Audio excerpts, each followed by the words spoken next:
धन्यवाद, बहुत बहुत शुक्रिया। मैं माननीय मुख्यमंत्री तेलंगाना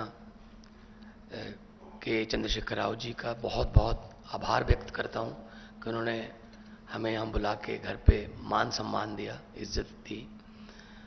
आम आदमी पार्टी के नेशनल कन्वीनर और दिल्ली के मुख्यमंत्री अरविंद जी और हमारे राज्यसभा के 2 सांसद संजय सिंह जी और राघव चड्ढा जी, जैसा कि राव साहब ने, अरविंद केजरीवाल साहब ने बता ही दिया कि देश के लोकतंत्र को बचाने की लड़ाई हम लड़ रहे हैं। एलजी जो है वो सिलेक्टेड है और दिल्ली की गवर्नमेंट इलेक्टेड है, तो डेमोक्रेसी में इलेक्टेड जो लोग हैं वो फैसले लेते हैं, ना कि सिलेक्टेड।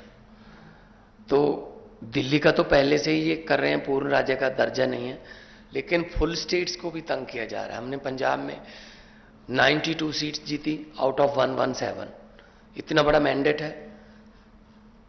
हमें बजट सेशन बुलाना था मार्च में, हमें गवर्नर ने मना कर दिया, मैं परमिशन नहीं दूंगा बजट सेशन की। तो हम कहां जाएं? तो बजट सेशन के बिना मतलब स्टेट कैसे चलेगी? तो हम सुप्रीम कोर्ट गए।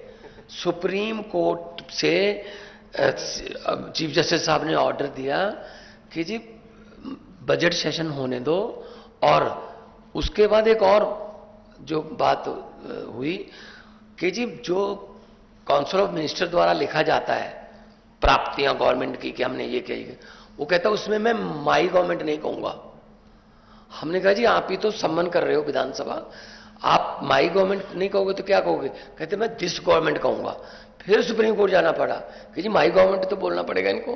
तब जाके उन्होंने, सुप्रीम कोर्ट ने कहा कि you have to read it word by word, you can not change. जैसे तमिलनाडु में कर लिया था, स्टालिन जी के पास जो उन्होंने लिख के दिया था वो और था, गवर्नर कुछ और बोल रहा था। तो मतलब ये हैरानी की बात यह है कि जो राज्य भवन है स्टेटों में वो बीजेपी के ऑफिस बन गए, और राज्यपाल जो है वो स्टार कपेलर बन गए बीजेपी के। तो इस गवर्नरी सिस्टम को उन्होंने मिसयूज किया है, हर जगह पे करते हैं। आपके बिल रोक रखे हैं स्टेट के, हमारे बिल रोक रखे हैं। वहां पे स्टालिन साहब का चिट्ठी आई थी हमें कि हमें सपोर्ट करो, हमारे बिल रोक रखे हैं। केरला में तंग कर रहे हैं, ममता दीदी उनको तंग कर रहे हैं।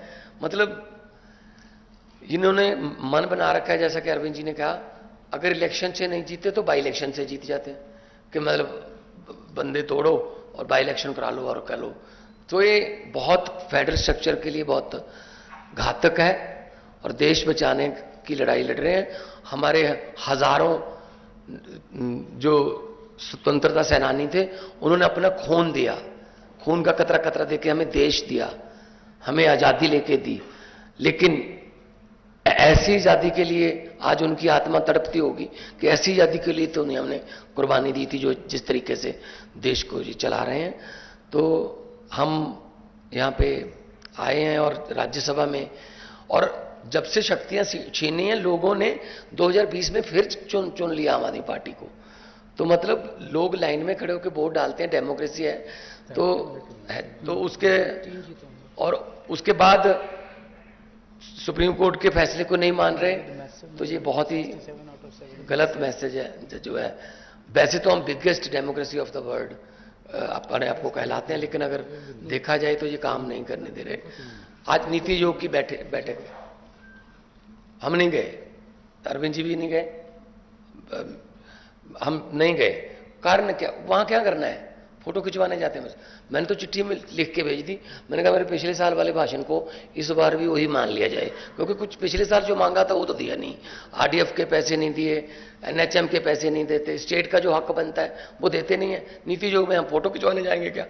मतलब ये मीटिंग करते हैं लेकिन चलाते अपनी मर्जी से हैं, और ऐसा नहीं होगा। भारत एक गुलदस्ता है, गुलदस्ते में हर किस्म के फूल होते हैं, हर फूल का अपना रंग, अपनी सुगंध होती है। ये चाहते हैं एक ही जैसे फूल हों बस, लेकिन ऐसा नहीं चलेगा। जो देश भारत जो है एक माला है, और माला के जो मनके हैं वो अलग अलग होते हैं। इसीलिए मल्टी कल्चर कंट्री हमारा है। हर स्टेट की अपनी भाषा है, अपना कल्चर है, और इसको बचाने के लिए हम आज आए हैं। और मैं धन्यवाद करता हूं जिन्होंने हमें यहाँ बुला के इज्जत तो दी।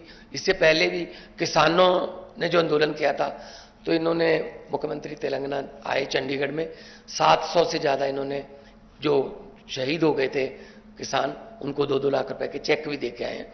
तो हम लोग पूरे देश को एक मानने वाले हैं। जहां अच्छा काम हो रहा हो वहां हम जाते हैं। मैं चेक डैम देख के गया था, 2 दिन की मैं विजिट किया था।